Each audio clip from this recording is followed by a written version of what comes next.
Most people who call us have been thinking about this remodel for years. Not months, years. The kitchen they've outgrown. The primary bath they walk past every day and picture differently. And the reason they waited this long usually isn't the money. It's the fear of picking the wrong contractor and then having to live inside that mistake for the next 6 months. I get it. You've heard the stories and maybe you've lived one. The price that crept, the timeline that slipped, the contractor who got hard to reach the minute the demo dust settled. Here's what almost nobody tells you.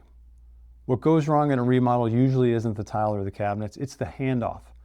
A designer draws something the builder later says can't be built for that price. Someone starts demo before anyone priced the rest of the job. And you end up being the messenger between the two companies who each blame the other. And this is on a project that you're paying for. We've built our whole process to remove that handoff.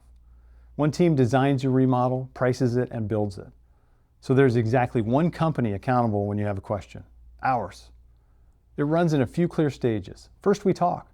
Not a sales call, a conversation to figure out what you want and whether we're the right team to build it. If it's a fit, we come see your home.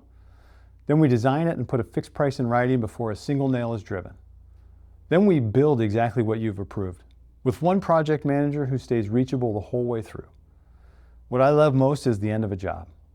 The real sign of a remodel went right isn't the finished photos, it's the homeowner already talking about phase 2 before we've even put the final touches on phase 1.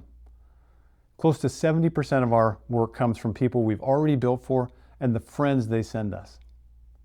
I've been remodeling homes since 1992 and I've never seen a good project start any other way. You've put this off long enough.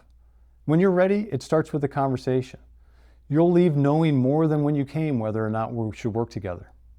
So relax. You're in safe hands.